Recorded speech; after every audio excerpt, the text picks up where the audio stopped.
어서 오세요. 반갑습니다. 네, 안녕하세요. 네, 안녕하세요. 네. 네. 후보님 저는 제가 후보님 처음 뵌 게 98년도인가요? 그 청주 부시장 할 때. 네. 예, 그때 뵀었고 내리 사선 국회의원을 쭉 민주당 소속으로 네. 하셨었는데 정말 돌고 돌아서 오늘은 국민의힘의 네. 도지사 후보로 뵙게 됐습니다. 네. 네. 처음엔 상상도 못했었어요. 예. 자, 어떤 오랜 인연 끝에 이제 오늘 이렇게 뵙게 됐는데요. 네. 저희가 예비 후보 탐구 생활이라는 타이틀로 네. 지금 얘기를 나눠보려고 하는데 네. 편하신 마음으로 일생에 대해서 좀 네. 우리 그 많은 분들한테 좀 편하게 좀 말씀을 해주시면 좋을 것 같아요. 네. 자, 1949년도 4월 5일에 청주에서 출생을 하십니다. 네. 그리고 이제 청주 교동초등학교, 청주중학교 이렇게 네. 졸업을 하셨는데. 네. 교동초등학교가 굉장히 오래된 학교잖아요. 예, 그렇죠. 예. 일제강점기 때 생겼고. 네. 초등학교 시절에 뭐 기억나는 에피소드 같은 거 있으세요? 네, 저희가 이제 초등학교 1학년이 56년. 네. 네, 이제 그때 6.25 전쟁이 50년이고 네네네. 56년에 1학년 들어가서 제가 4.19가 난 61년에 졸업을 했습니다. 네. 그때 저희들 학생이 반이 이제 6개 반이 있었고요. 네. 한 반이 한 50명에서 60명 돼가지고 뭐 교실에 빡빡하게 60명, 50명, 60명씩 있어가지고 정말 그렇게 했고요. 그때 이제 학교에서 강냉이 죽하고 네네네. 우유 이런 거 나눠주고 그랬던 시절이에요. 그렇죠. 전후 뭐 직후라 굉장히 어려웠던 시절이었고. 예, 그리고 이제 학생 수가 워낙 많아가지고 학생들이 저희들 이제 6반까지 있으니까 한 학년이 360명. 네네네. 그리고 6학년이면 한 2,000명. 교동초등학교 운동장에 학생들이 그냥 꽉 차서 거기서 그냥 바글바글하면서 운동하고 뭐 여학생들은 줄넘기 하고 막 그랬던 시절이거든요. 근데 이제 저희가 그때 교동초등학교가 컸고 제일 큰 학교는 석교초등학교였습니다. 네, 석교. 네, 그랬는데 그때는 이제 매년 초등학교 체육대회를 시내 체육대회를 했습니다. 초등학교 대항. 같이요? 예. 네. 매년 육상대회를 했어요. 그래서 그 이제 어느 학교가 1등 하느냐 뭐 그래가지고 이제 그 시합도 하고 학교별로 또 이제 시가행진도 하고 제가 이제 밴드반 제가 반장에서 지휘도 하고 그러면서 밴드부로 하셨어요? 예, 시위도 하고 그랬는데 이제 저희가 5학년, 6학년 때는 또 반별로 야구 팀이 있어가지고 저는 이제 6학년 때 피차를 제가 했습니다. 피차. 피처를요? 예. 와. 그때 저하고 같이 이제 캐쳐했던 그분은 그 나중에 보니까 이제 약대를 나오셔가지고 서울서 약사를 하시더라고요. 그러셨군요. 그래서 초등학교 때 그렇게 재미있게 지냈고요. 또 그때 우리 5학년 때 선생님이 굉장히 엄하신 선생님이 오셔서 공부를 굉장히 열심히 가르치셨어요. 그래서 이제 학생마다 목표 점수를 주시는 거예요. 그래서 저는 그때 이제 5학년, 6학년 때 1등을 했는데 제 목표 점수가 95점인가 그랬습니다. 100점은 아니었고요. 네, 95점. 그래서 거기서 한 문제 틀리면 한 대씩 맞아야 돼요. 그래서 이 안 맞으려고. 근데 95점이니까 너무 높잖아요. 그러니까 뭐 90점만 맞아도 이제 한 대 맞아야 되는 겁니다. 그렇게 선생님이 아주 엄청 열정적으로 가르치신 선생님이 있으셨어요. 그래서 저희 교동초등학교가 이제 그때 청주중학교에 들어가서 저희 교동 출신들이 청주중학교에서 1, 2, 3등을 했어요. 그렇게 이제 초등학교 때 아주 공부를 많이 가르쳐가지고 저희들이 청주중학교 들어가서 1, 2, 3등 휩쓸었습니다. 그럼 초등학교 시절에 뭐 야구 피처도 하시고 밴드부도 하시고 뭐 공부도 1등 하시고 팔방미인 그랬는데 저희가 이제 또 저희 6학년 때 4.19 있었는데 그때 5.16이 나고 4.19 때 그 어린이 회장 선거를 했습니다. 어린이 회장. 그래서 저희가 이제 135반이 남자인데 135반 반장들이 이제 회장으로 입후보해가지고 4학년 이상이 전부 다 투표하는 거예요. 저도 이제 1반 반장, 3반 반장, 제가 5반이었는데 5반 반장으로. 그래가지고 막 유세도 하고 뭐 이렇게 해가지고 어린이 회장 선거를 한 4, 5, 6학년이 투표를 한 거거든요. 그래서 제가 막 유세를 하는데 마침 그때 4.19가 나가지고 데모. 그 고등학생들 막 데모하고 그래가지고 유세하고 있는데 막 데모가 일어난 거예요. 그래서 유세하다가 교실로 들어가고 그랬는데 결과는 어땠습니까? 그때 제가 그 어린 여학생들 지지를 많이 받아가지고 제가 어린이 회장 됐습니다. 와, 그러면 초등학교 6학년 때 이미 첫 선거를 경험을 하신 거네요. 예, 그러니까 그때 초등학교 때 그 어린이회장 선거를 처음 이제 실시를 해가지고 우연찮게 이제 그 연설도 해보고 투표 선거도 하고 그래서 제가 어린이회장을 했습니다. 첫 출마 때 당선까지. 네네. 하시고.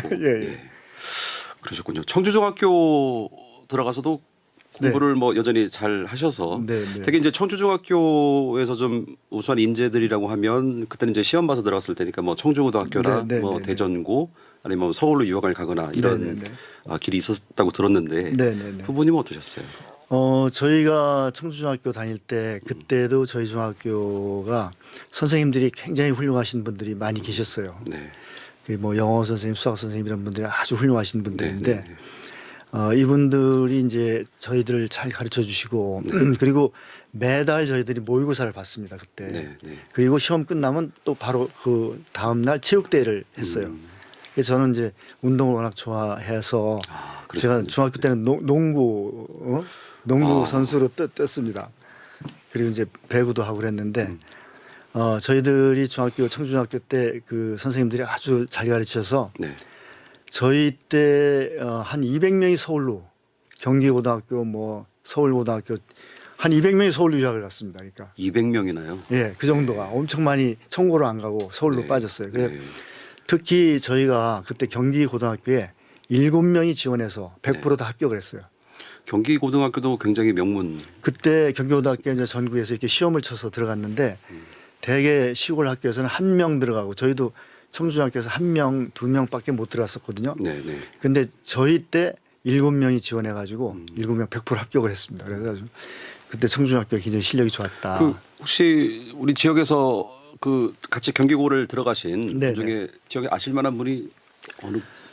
그때 저희가 이제 법대 경기고등학교 갔는데 지금 이제 성형외과 하시는 분이 있고 또 서울대 화학과 나오시는 그래서 교수 하시는 분이 있고 서울대 또 금속학과 나오셔가지고 기계공단 창원의 기계연구원의 원장도 하신 분이 있고 또 뭐 언론으로 가신 분이 있어서 미국의 MBC 거기 특파 지사장 하신 분도 있고 그러시군요. 7명이 다 자기 역할을 다 잘 했습니다.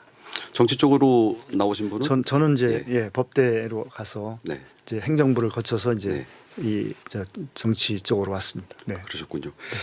경기고를 68년도에 졸업을 하시고 말씀하신 대로 서울대학교 법과대학 행정학과에 들어가게 되셨는데 행정학과를 선택하신 거는 뭐 제가 이제 영향이시... 고등학교 때 한 가지 더 말씀을 드리면 저희 경기고등학교도 이제 매월 모의고사를 치고 또 매년 수학 경시대회를 합니다. 그래서 저는 이제 문과에 있었어요. 문과고 이제 수학 경시대회는 대개 미적분도 풀어야 되고 그러니까 이과가 대개 수학 경시대회 1등 하거든요. 그렇겠죠. 이과가 더 수학을 잘하니까. 이제 수학 경시대 제가 이제 그 시험을 딱 쳤는데 수학을 잘하는 이제 그 친구가 저한테 와서 자기 시험을 좀 잘못 쳤다는 거예요. 나보고 어떻게 쳤냐 그래서 내가 한 문제 정도 못 푼 것 같다. 그랬어요. 그랬더니 그러냐 그래. 나중에 보니까 제가 수학 경시대 1등 한 겁니다. 문과 출신인데. 문과가. 그래서 제가 이거 이런 일도 있구나. 저도 좀 놀랐습니다. 그래서 이제 제가 수학을 그렇게 이제 고등학교 때 잘했는데 그 잘한 비결은 그때 수학 정석이라는 책이 있었고 정석 수학 저도 그걸로 공부했었는데. 근데 수학 연습이라는 책이 또 있어요. 정석은 굉장히 두껍고 연습은 좀 얇은데 그 일본 문제를 거기 많이 해놓은 책입니다. 일본 문제를 갖고 와서. 그래서 이제 엑기스 좋은 문제들을 딱 해가지고 그 책을 제가 6개월인가에 걸쳐서 그걸 완벽하게 다 풀었어요. 그 안에 있는 문제는 다 100%. 독학을 하셨어요? 그렇죠. 그러니까 그때 그때 학원이라고? 학원에 한번 가봤더니 너무 사람이 많고 너무 산만해가지고 뭐 이게 배우는 게 별로 없더라고요. 근데 우리 그때 경기고등학교니까 선생님이 최고의 선생님이 이제 계시니까 학교에서 가르쳐 주시는 걸로 충분하더라고요. 그래서 그랬는데도 불구하고 이제 저희들 매년 이제 매월 모의고사 보면 네. 수학 문제가 등수를 좌우합니다. 대학 입시 그때는 대학 입시가 이 그 뭐죠? 이 모두 함께 치는 그게 아니고 네. 단과 대학별로 쳤어요. 그러니까 개별 대학별로 입시를 했거든요. 본고사. 네네네. 전국 그게 아니고 그 뭐죠? 전체 다 함께 보는 저희가 거. 이제 응시한 대학에 가서 그 학교 가서 그렇죠. 시험을 치르는 거죠. 지금은 이제 전국에 해서 점수 가지고 네, 수능 시험 봐서 수능을 네, 하잖아요. 네, 네. 근데 우리 때는 수능 안 하고 그렇죠. 개별 대학이 쳤어요. 그래서 서울대학교는 굉장히 문제가 어려웠잖아요. 그죠? 네. 어려운데 그중에서 특히 입시를 좌우하는 게 수학이었어요. 그래서 제가 이제 수학을 이제 그렇게 했는데 그 일본 책 나온 수학 연습이라는 책이 있는데 이거를 제가 완벽하게 제가 풀었는데 그걸 다 풀고 나니까 어떤 문제가 나와도 다 그 문제 안에 들어있는 거예요. 네, 그래서 이제 서울대학교 입시가 그 과목별로 하는데 그 입시도 수학 잘하는 사람이 압도적으로 유리하거든요. 이게 수학은 이제 점수가 잘 안 나오니까 대개 막 30점, 40점 이렇게 나와요. 근데 워낙 제가 어려우니까. 예, 서울대학교 수학 문제를 했는데 수학 점수가 엄청 잘 나왔어요. 그래서 이제 무조건 합격을 했는데 네. 저는 또 영어가 좀 약했습니다. 그랬는데 네. 제가 이제 법대를 지원했는데 법대는 법학과가 100명이고 네. 행정학과 60명이에요. 네. 근데 이제 그 1차 지망이 법학과, 2차 지망이 행정학과예요. 근데 제가 법학과 지망을 했는데 1차 지망에서 조금 모자란 거예요, 점수가. 그래가지고 행정학과로 밀린 겁니다. 아, 그랬군요. 그래서 네. 행정학과가 됐고요. 네. 근데 이제 법대는 행정학과나 법학과나 똑같이 다 이제 사법시험 준비를 네. 대체적으로 다 합니다. 그래서 네, 네, 네. 그 과는 별 의미가 없어요. 그냥 다 똑같이 그냥 160명이니까 한꺼번에 다 네. 사법시험들 준비들 했죠. 그래서 예, 그렇게 그러면은 애초에 이제 법과 대학을 응시하셨던 것은 네, 그 법대. 예, 법대. 예, 예. 사법고시 쪽을 생각을 예. 하시고 예, 예. 예. 예, 제가 이제 고등학교 때 여기 청주가 집이니까 이제 서울로 유학을 갔는데 그때 저희 친척분이 그 서울 종로에 관운동에서 네. 변호사를 하신 우리 친척분 댁에서 거기서 이제 제가 학교를 다녔거든요, 고등학교를. 네. 근데 음. 그분이 그러는 거예요. 그분은 이제 사법 시험을 해서 판사하시고 변호사 하시는 분인데 자기가 보니까 뭐 사법 시험 해서 판검사, 변호사 하는 것도 좋은데 네. 행정으로 해서 행정부로 가는 것도 좋다고 생각한다 이렇게 말씀하시더라고요. 근데 이제 그 사실 그 사법 시험은 한 2년 정도 공부를 해야 됩니다. 그 과목이 육법하고 뭐 네. 여러 가지 네. 책이 한 20권 돼요. 시험 공부하는 게. 한 2년 꼬박 공부해야 사법시험 되고 그때는 많이 뽑지 않았거든요. 근데 행정고시는 과목이 적어요. 그러니까 한 1년 정도 열심히 네. 하면 되거든요. 그래서 고시는 같은 고시인데 그분 말씀이 판사하는 것보다는 행정부에서 일하는 게 더 보람이 있다는 말씀도 듣고 그래서 그거 좀 쉬운 길로 가자. 그래서 사법시험을 안 하고 행정고시. 행정고시 1년만 하면 합격할 수 있다. 지금 이런 말씀하신 겁니다, 지금. 제가 그때 그래가지고 이제 저희들 서울법대생들은 이제 고시 공부할 때는 학교를 안 나오고 네. 다 절에 가서 하루에 한 14시간씩 공부합니다. 그냥 외워야 되는 거니까 네. 학교 왔다 갔다 하는 시간을 아끼기 위해서 한 군데 그냥 이렇게 고시 뭐 도서관이면 이렇게 베껴가지고 계속 그 책을 외우는 거예요. 그렇게 이제 수학도 암기가 우선이 돼야 되고 법도 이게 암기를 많이 해야 됩니다. 네. 그러니까 이제 집중적으로 이렇게 공부하거든요.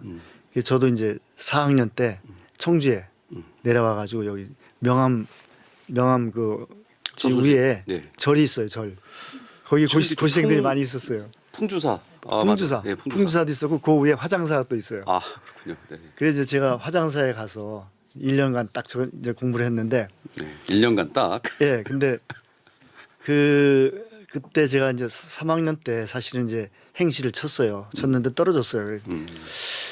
저희 아버님이 이제 저를 너는 뭐 이렇게 공부를 열심히 안 해가지고 그렇게 해가지고 사람이 안 되겠다, 사람이 되겠냐 막 이렇게 하시는 거예요. 그래서 제가 이제 이건 자존심이 확 상하는 거예요. 그 아버님이 제 자존심을 아주 확 공부 안에서 떨어지고 뭐 대학 생활을 불성실하게 하는 거 아니냐 막 이러셔가지고 그 자존심 확 상해가지고 이거 안 되겠다. 내가 아버님한테 이 자존심을 짓밟으신 아버님을 한번 단단히 복수를 해야 되겠다. 네네네. 그 오기를 주신 거예요, 아버님이 저를. 아마 의도적으로 그렇게 하셨을 수도 있겠네요. 그러니까 그런 것 같아요. 네. 굉장히 저를 모욕을 주셨어요. 네. 대학 그래서 그 오기가 있으니까 그 오기가 엄청 힘이 되는 거예요. 네. 그래서 화장서에 딱 들어가가지고 하루에 14시간씩 공부를 했습니다. 그냥 다 달달 외워버렸어요. 그냥 그래가지고 딱 1년 만에 이제 그 시험이 됐어요. 예. 정말 다행인 건 아버님한테 혼나고 나서 삐뚤어지지 않은 거. 아니요, 저야 뭐 원래 뭐 우리 아버님이 워낙 이제 엄하셔가지고요. 네. 사실은 뭐 초등학교 때부터 엄하신 아버님 덕분에 아버님이 이제 이렇게 공부 안 하면 엄청 이제 혼내키시거든요. 그래가지고 네. 제가 중학교 때인데 그때 이제 남자 여자 크리스마스 때 모여서 저녁에 놀자 그래가지고 놀러 갔다가 아주 엄청 혼났거든요. 공부 이제 다른 길로 못 세게 네. 이렇게 아주 엄한 그런 아버님이셨어요. 그래서 그 덕분에 제가 이제 다른 건 막 잘 못하고 막 오로지 그냥 하기 싫은 공부했죠. 여튼 뭐 그런 덕에 예. 4학년 때 행정고시 예, 합격하신 이게 거죠? 졸업하면서 네. 2월 달에 졸업이잖아요. 네네. 그러니까 2월 달에 시험 봐가지고 합격 발표를 바로 해서 이제 바로 이제 졸업하자마자 이제 5월 달에 이제 수습 들어갔죠. 첫 부임지가 어디셨죠? 그래서 이제 수습을 하고 그리고 이제 내무부 이제 각 부처 이렇게 내무부. 배정을 하거든요. 네, 네. 그래서 제가 그때 행정고시 11회인데 제가 4등으로 합격을 했어요. 아, 그래서 이제 그때 그 부처 배정을 1, 2, 3등 차례대로 이렇게 하거든요. 그러니까 네, 4등이 네. 어디냐면 경제기획원으로 4등은 거기로 배정이 되는 거예요. 네. 그래서 제가 경제기획원 중에서 또 그 산하기관인 조달청으로 발령을 받아요. 조달청으로. 조달청. 네. 근데 뭐 그때만 하더라도 조달청은 이제 청이고 네. 조달청에서 해서 이게 크게 장관 기재부 기획재정부에 가서 네. 좀 잘해가지고 이제 기획재정부 장관을 해야 되는데 이게 조달청 가가지고 그렇게 갈 수 없을 것 같다 이래가지고 내무부로 바꿨습니다. 그 내무부로. 아, 본인의 의사에 의해서. 이렇게 이제 이렇게 해서 바꿔달라고 그래가지고 내무부로. 해서. 그래가지고 이제 내무부는 시장군수 도지사를 하는 거잖아요. 그렇죠. 예. 그때는 관선. 이제 이 지방자치가 아니니까 네. 관서 임명직이거든요. 그럼 이제 고시한 사람들은 뭐 일찍 해서 이제 시장군수하고 도지사니까 네. 내무 바꿔가지고 이제 그 발령을 충북도청으로 이제 고향이 이제 충북이니까 네, 네, 네. 충북도청으로 수습사무관으로 75년에 내려왔어요. 그래가지고 이제 그때 주민등록을 막 갱신 처음 만들었을 때입니다. 아, 주민등록을 처음 만들었을 네, 때. 네. 75년에 네. 그때 주민등록 만드는 담당 지방과의 이제 지도계장으로 네, 네. 1년 하고 다음에 이제 오용훈 그분이 도지사가 되셨는데 네. 그분이 저에게 이제 법무담당관을 음. 자리를 주셔서 이제 과장으로 네. 76년에 이제 과장이 됐습니다. 근데 이제 그 전에 제가 대학교 때 서울법대인데 우리 서울대학교에 기숙사가 있어요. 네. 그 서울대학교 그 의대 안에 정영사라는 기숙사가 있는데 네, 네. 그 기숙사는 그 청와대 박정희 대통령이 서울대 학생들만 위해서 만든 기숙사예요. 박정희 정자 그리고 유경수 영자 네. 정영 아. 정영 그러면 엘리트라는 뜻도 되고 네, 네. 이제 대통령이 만들어준 학교다 이런 기숙사다 이런 거거든요. 그래가지고 거기서 단과대학에서 1, 2, 3, 4, 5등 하는 사람이 거기 들어가요. 네. 근데 제가 법대 2학년 때 시험을 잘 봤어요. 1학기 때. 네. 그래가지고 하나가 두 개를 B 받고 다 A를 받은 거예요. 그래가지고 이제 성적이 좋으니까 그 기숙사 제가 지방학생이니까 정영사로 들어간 거예요. 그때 정영사 같이 했던 분들이 이번에 총리 되신 한덕수 총리도 정영사 네네. 거기 저보다 1년 선배니까 그분이 한덕수 총리. 그다음에 또 정운찬 총리. 네. 또 안철수 대표. 네. 네, 또 우리 여기 청주중학교 선배고 의과대학의 박재갑. 예. 암으로 유명한 박재갑 원장님. 네. 원장님은 저하고 한 방에 있었어요. 한 방에 기숙사에 같은 방에. 그랬군요. 그리고 뭐 장병환 교수 말이야죠. 그 정영사 출신들이 네.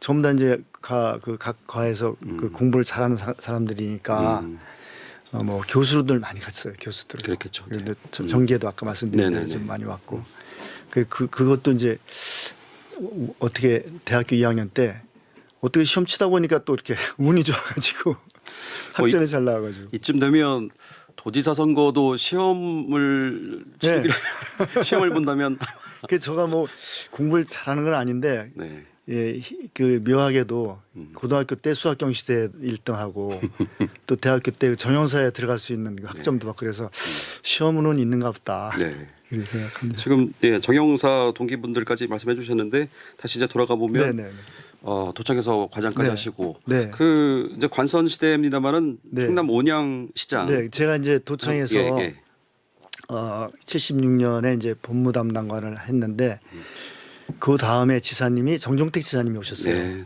그 지사님이 오셔가지고 저를 도지사 비서실장을 시키시는 거예요. 네. 그 이제 약관 그때 이제 총각대죠. 총각대인데 27살 그때 이제 지사 비서실장을 하고 있는데 제가 이제 이 군대를 안 갔어요. 군대를. 그렇죠. 네네. 그 이제 원래는 행정고시를 하면 장교로 군대를 가거든요. 행정장교로. 네. 그래서 장교로 갔어야 되는데 그때만 해도 이제 군대 그때 많이 잘 이렇게 안 가는 방법을 찾아가지고 안 가는 사람들이 많았어요. 그래서 저도 차일피일 미뤘는데 가만 보니까 이제 27살이 된 거예요. 77년. 네. 이제 마지막 이제 가느냐 안 가느냐를 해야 되는 때인데 제가 가만히 생각해 보니까 이거를 군대를 어떻게 요령을 피워서 안 가면 두고두고 이게 문제가 되지 않겠냐. 네. 갔다 오자. 그래가지고 장교로 가면 3년 4개월, 4년 4개월을 가요. 근데 쫄병으로 가면 이제 그때 30개월 또 33개월 그러니까 3년 채 안 되거든요. 네. 빨리 갔다 와야 되겠다. 그래 쫄병으로 갔습니다. 쫄병으로. 그래가지고 비서실장 하다가 그때 5월 달이에요. 지사님한테 저 내일 군대 가야 되겠습니다. 군대 찝차 타고 논산 들어간 거예요. 논산 훈련소에 비서실장이 찝차 타고 들어가서 가서 이제 입대를 한 거예요. 네. 근데 이제 옷 갈아입고 들어가서 논산 훈련소 운동장에 앉아 있는데 어떤 그 훈련병이 그러니까 운동장에 이렇게 쭉 앉아 있는데 그냥 뻥 차고 가는 거예요. 이유도 없이요? 예, 그러니까 연병장에서. 뭐야 그게? 그리고 입대하자마자 막 이제 뭐 제식 훈련하고 막 이렇게 뭘 하는데 금방 이게 아리백인 거 아리. 그렇겠죠. 예, 막 침상에서 뭐 막 시키니까 얼차례도 받고 얼차례하고 막. 그래가지고 그냥 그 제식 훈련하는데 손이 안 올라가는 거예요. 야, 그래가지고 고생을 직사게 했습니다. 늦게 가지고 6살 아래 동생들하고 같이 가가지고 고문관이죠 완전히. 그러니까 도청 과장도 하시고 과장하다가 도지사 비서실장 하시다가 그래가지고 그냥 호되게 훈련병 돼서 군대 생활. 차대 이제 이등병으로 군대 생활 아주 뭐 가셨겠고요. 엄청 호되게 하고 거기서 이제 늦게 군에 갔으니까 이제 어디 전방에 가면 이제 고생 많이 한다고 또 뭐 열심히 해가지고 국방부로 발령을 받아가지고 정보부대를 갔어요. 정보부대. 좀 편한데 간다고. 정보부대요. 그 이제 정보부대 있거든요. 이게 도감청 이런 거 하는 부대예요. 이태원에 있었는데. 이태원에 있었습니까?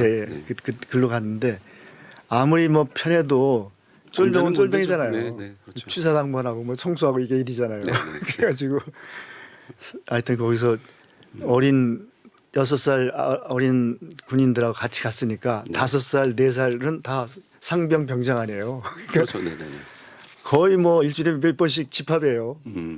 그래가지고 뭐 나이는 상관 안 하고 뭐 여러 가지 이제 그 푸시 잡혀가지고 막 뭐 맞기도 하고. 나이가 좀 많다고 안 봐줬나요? 안 봐줘요. 그러니까 보니까 그래 군대 생활 오지게 했죠. 늦게 가가지고. 그래서 제가 야, 이거 군대는 제 나이에 가야지. 이거 늦게 가면 이거 완전히 그렇죠.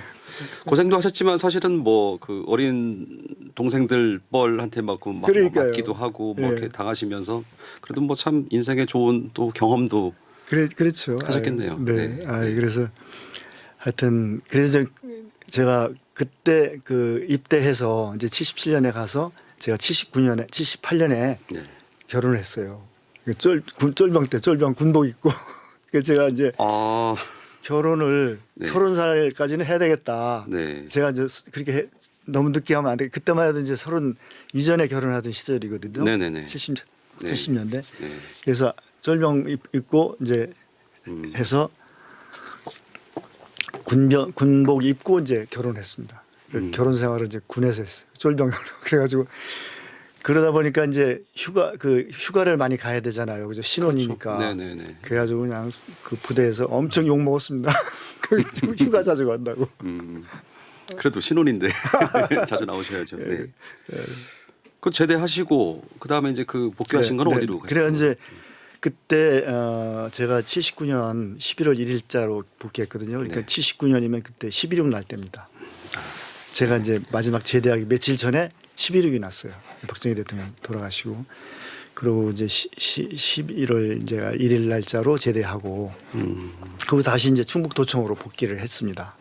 11.6이 터지는 바람에 제대가 그 취소되거나 그러진 않았나요? 네, 그때 그런 건 없었고. 그런 건 없었고요. 그래서 도청으로 다시 복귀했다가 이제 내무부는 이제 지방에 도에 근무하면 이제 진급이 늦어지거든요. 그러니까 빨리 이제 내무부 본부 서울로 올라가야 되거든요. 그래서 이제 80년에 이제 서울로 올라가서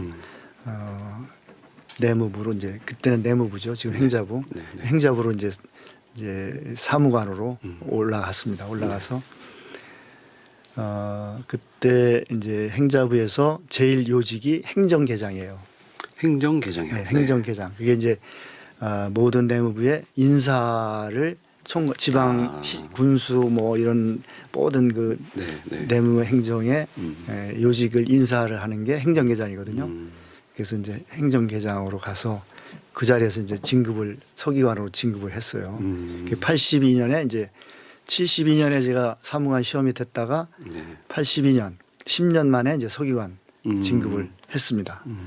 그래서 이제 서기관 진급을 해서 좀 있는데 그때 이제 청와대에서 이제 들어오라는 그 요청 청와대 들어간 내무부 분이 나오고 제가 이제 청와대에 들어가라 그래서 제가 82년에 이제 청와대로 들어가서 그때 이제 3허라고 그래서 허화평 뭐 허문도 이 시절이에요.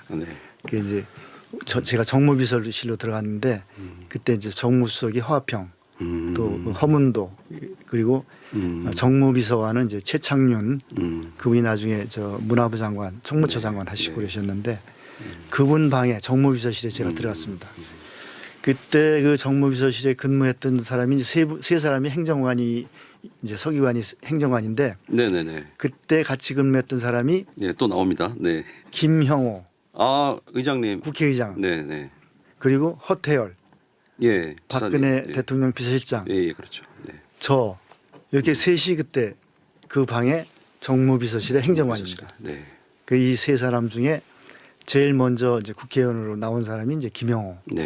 그분이 먼저 나와서 이제 총리실로 갔다가 국회의원 일찍 하시고 그 다음에 이제 허태열 그분이 또 나가셔서 이제 하시고 저는 이제 2004년에 처음 국회의원이 돼서 결국은 나중에는 이제 우리 셋이 다 3선, 4선 했습니다.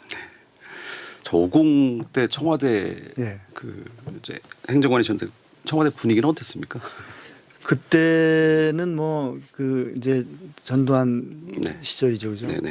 그때 이제 밖에서는 뭐 대학생들이 데모 80년대 초반에 전두환 뭐 엄청 데모 많이 했죠, 그죠? 저 김한열 열사 뭐 그런 데모가 한창 많이 있었을 때 그때인데 뭐 그때도 청와대는 청와대니까 상당히 이제 셌었죠, 그죠? 뭐 여기까지 하고요. 그러면 청와대 가셨다가 갔다가 이제 되게 이제 청와대라는 데는 서기관으로 들어갔다가 나올 때는 1계급 진급해서 나오는 게 이제 되게 룰이에요. 근데 제가 이제 82년에 들어갔는데 제가 근데 그때 전두환 대통령이 부의사관, 국장은 40세 이하는 안 시킨다.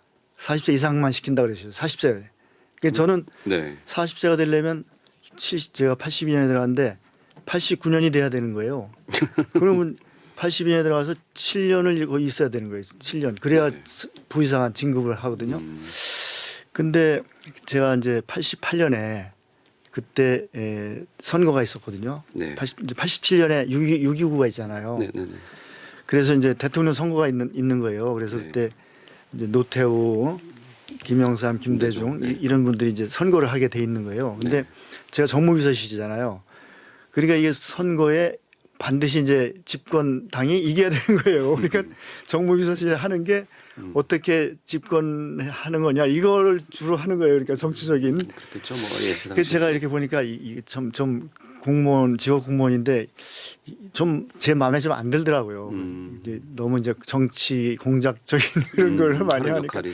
내가 빨리 나가야 되겠다. 여기 있어봐야 이게 부의사관 진급하려면 아직도 뭐 89년까지 있어야 되니까 그 대통령 선거 끝나고 이게 진급하게 생겼는데 네.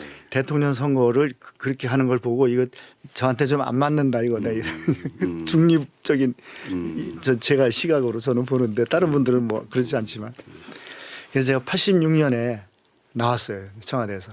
그러니까 진급 안 하고 그대로 같은 직급으로 네, 서기관으로 그냥 나오죠. 서기관으로 네. 나왔는데 그 이제 내무부로 다시 복귀한 거죠. 그 이제 88년 선거가 이제 해서 그때 노태우 대통령 되셨잖아요. 그렇죠. 네. 그리고 그때 선대 본부장이 이충구 우리 제천 출신. 네, 네. 그분이 선대 본부장 하시고 노태우 대통령이 되시니까 그분이 내무부 장관으로 오셨어요. 네.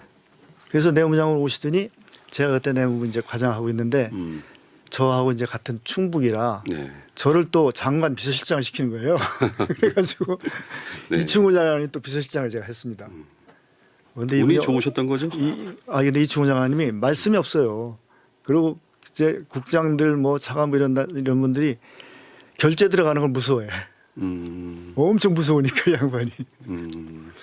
그래서 제가 1년간 이제 비서실장으로 모시고 네. 그리고 이제 다시 재정과장으로 네, 네, 네.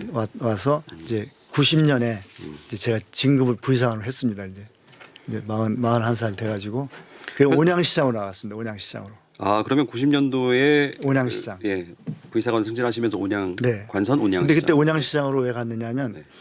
제가 충북이니까 충주나 제천시장으로 가야 되는데 충북은 시장이 2개밖에 없는데 충주시장하고 제천시장이 자리가 안 나요. 자리가 안 나니까 제가 시장으로 가긴 가야 되는데 어디 딴 데 멀리 갈 수는 없고 그리고 충북에는 2자리밖에 없는데 여기는 못 가고 근데 마침 그때 청주시장이 자리가 비었어요. 네. 그래서 청주시장을 충남에 박찬무 공주시장 하던 분을 청주시장으로 보냈어요. 그래서 충남에서 한 분 받고 제가 충북을 해야 될 사람이 충남으로 이렇게 서로 이렇게 교환해서 네네. 제가 대천시장을 간 거예요. 온양시장을 먼저. 온양시장을. 그래서 온양시장을 갔어요. 그래서 갔다가 이제 거기서 마치고 다음은 이제 대천시장으로. 대천시장. 지금은 이제 온양시장은 아산시가 됐고 대천시는 이제 보령시가 됐죠. 됐고. 네. 그래서 충남에서 이제 온양, 대천 두 군데 시장을 했습니다. 그 두 곳은 뭐 온양은 조금 뭐 좀 그렇습니다만은 그 지금 당시만 해도 굉장히 유명한 관광지, 관광지였죠, 둘 다. 예, 네. 여행지, 뭐 네. 신혼여행으로도 많이 가고, 네, 네, 네. 뭐 네. 시장 생활하시면서 네. 꽤 즐거운 일도 있지 않았을까 하는 또 막연한 생각이 제가 드네요. 이제 41살에 이제 네. 온양시장을 가니까 네. 엄청 젊은 시장이 왔잖아요. 그렇겠죠. 네. 예, 그래서 과연 이제 이 젊은 시장이 일을 어떻게 하나 이제 다들 이제 주시의 네. 대상이 됐는데 제가 이제 거기 온양시장에 가서 이 온양시의 최대 현안이 뭡니까? 이 여쭤보니까 그 온양에 시가지 중심에 시장이 있는 거예요. 네. 그 온양여관하고 해서 거기 그 무슨 시장인데 그 시장이 있는데 그 시장으로 인해서 그 시장 앞쪽과 뒤쪽이 양쪽이 이게 그 소통이 안 된다는 거예요. 그 시장을 뚫고 길을 내야 된다. 그 시민로라는 길을 내야 된다는 거예요. 그래서 네. 그게 제일 큰 수원 사업이다 그러시는 거예요. 그래서 그럼 왜 이걸 길을 안 내 여태까지 시장님들이 안 냈냐 그랬더니 그 시장을 뚫으려니까 엄청 그 민원이 심하고 반대가 심해서 못 낸다는 거예요. 네네네. 그래서 아니 그럼 시의 발전을 위해서 꼭 내야 될 길이면 그 반대가 뭐가 대단하냐. 저는 젊으니까 그냥 다짜고짜 그냥 그거 낸다. 그래가지고 제가 거기 주변에 있는 그 상인들하고 딱 단판을 져가지고 반대를 제가 물리치고 냈어요 길을. 밀어붙이셨군요. 네, 그래서 역시 다른 시장들보다 젊은 시장에 오니까 추진력이 있다. 그래가지고 제가 그를 딱 내드렸는데 그래서 그 온양시에서는 아주 엄청 추진력이 있는 시장이 큰 일을 했다. 그래서 제가 아주 네. 보람으로 제가 생각하고. 이 여담인데요. 네. 그 당시에 온양 관광 호텔이 있었나요? 그렇죠. 네. 왜냐면 제가 저 외갓집이 온양이어서 네, 이제 네, 방학 네. 때마다 이제 초등학교 때 이제 가면 네. 저 외할아버지가 저 손 끌고 네, 온양 네. 관광 호텔 그 네, 그때만 해도 예, 온양에 목욕탕. 관광객들이 많이 오고 예, 예, 온천에 예. 많이들 오셨었어요. 네. 온천물이 좋았으니까. 예. 네. 저 그 온양 관광 호텔 네, 네, 네. 지금은 이제 사우나라고 그러잖아요. 네, 거기서 네, 이제 네. 그렇죠. 그 외할아버지하고 지금, 목욕했던 기억나고. 네, 네, 네. 아, 반갑네요. 네, 네, 네, 네. 그리고 이제 대천시장 대천시장, 갔는데 네네. 대천이 관광지잖아요. 이제 대천 해수욕장. 그래서 제가 가자마자 이제 그 대천은 관광지니까 사람들이 와서 관광할 수 있도록 많이 와야 되는데 그때만 해도 이제 90년대 초반이니까 네. 많이 이제 이 인프라가 많이 열악했을 때예요. 네네네. 그래서 여러분들은 관광 대천을 하기 위해서 뭔가 특별한 사람들이 와서 뭐 즐길 수 있는 그런 걸 마련하고 뭐 볼거리 즐길 거리 이런 걸 마련해야 된다. 그리고 처음 제일 중요한 게 이제 깨끗해야 되지 않느냐. 네. 그래서 제가 이제 시장 가서 보니까 크게 할 일이 없는 거예요. 그래서 모르겠다. 아침부터 이제 청소나 열심히 하자. 매일 아침 6시에 나가서 청소를 했습니다. 시장님이요? 직접? 예, 제가. 그래서 이제 매일 빗자루 들고 이제 쓰레기 줍는 거예요. 그랬더니 사람들이 다 쳐다보는 거예요. 저 젊은 시장 와가지고 매일 아침 조기 청소를 하니까. 그러거나 말거나 하여튼 1년간 있을 동안에 이제 청소 열심히 1년간 했습니다. 조기 청소. 그랬더니 이제 있을 때는 뭐 별로 얘기 안 하는데 나중에 그 시장이 청소 열심히 잘하고 갔다.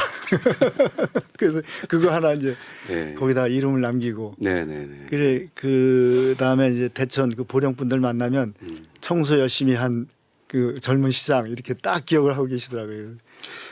마치 예전에 그 저희 청주 시장님 중에 그 눈 잘 치우시던 남성 시장 떠오르네요. 네. 그렇게 하다가 이제 제가 대천시장 마치고 저 서울로 그때 뭐 이제 대천시장 할 때 뭐 사연이 있어가지고 이제 김영삼 대통령께서 재산 등록을 했어요 그때. 그래가지고 난리가 났어요. 뭐 국회의장 다 그냥 재산 뭐 많다고. 그 이제 우리 시장 군수들도 다 거기에 시장 군수들도 이제 각 도별로 한두 명씩 다 잘렸는데 네네. 제가 충북 사람이 충남가 있으니까 시장 군수 중에 잘릴 사람이 저밖에 없는 거예요. 충남 사람들끼리 자기들끼리 다 이제 다 돼 있고 시장 군수들이니까. 근데 저는 이제 젊은 사람이 이제 충북 사람이 거가 있으니까 만만하니까 제가 그 타켓이 됐어요. 타켓이. 그래가지고 이제 거기서 이제 사단이 벌어져가지고 재산이 뭐 많다 그래가지고 그 뭐 왜 이렇게 재산이 많으냐 젊은 사람이 그래. 사실은 많지는 않은데 우리 아버님이 일찌감치 이제 물려놓으셔가지고 그래가지고 이제 거기서 재산 많은 걸로 해서 이제 직위 해제가 돼가지고 그 나중에 이제 소명을 했죠. 그때 최영우 장관이 있으실 텐데 이거는 오제세가 부정축제한 게 아니고 부모님이 물려준 거다. 그래가지고 살아났습니다. 제가 살아나가지고 이제 저 총리실로 이제 올라갔어요. 총리실 국장을 하고 앉아 있는데 95년에 이제 지방자치가 실시됐어요. 그래서 임명직 시대가 이제 끝나고 선거직이 선거직 시장 군수 시대가 와서 이제 저는 이제 앞길이 이제 막힌 거죠. 제 꿈이 이제 임명직 지사 하는 게 꿈인데 이제 임명직은 다 이제 물거품이 된 겁니다. 이제 갈 길이 딱 막혔는데 앞으로 이제 제가 가야 될 자리가 청주시장이었는데 그것도 이제 막히고 그 후에 이제 지사도 막히고 그래서 야 이제 할 일이 뭐 뭘 해야 되나 이러고 있는데 그때 95년에 지방자치 선거가 첫 번째 선거가 있었는데 그때 자민련 바람이 불었어요. 네. 뭐 충청도 핫바지냐 그래가지고 네네네. 저 여기에 시장 군수가 다 자민련이 다 되신 거예요. 그래 청주시장의 김현수 시장님, 네. 청원군수의 변종석 네. 군수님 이렇게 다 되셨는데 김현수 시장님이 전화가 오셨어요. 저보고 청주 부시장 오겠느냐 이러시는 거예요. 그래서 제가 어차피 제가 이제 내무 행정을 했으니까 시장 군수하고 도지사를 해야 될 일이 제 일인데 뭐 임명직으로 서울에 있어봐야 그 출마하기가 어렵잖아요, 그죠? 그래서 그럼 가서 부시장을 하면서 이제 시장 나갈 꿈을 꿔야 되겠다. 그래서 제가 이제 잘 됐다고 속으로 생각하고 제가 가겠습니다. 이제 그렇게 하고 이제 내려온 겁니다. 그랬더니 그러면 그때 내무부에서 다 그러는 거예요.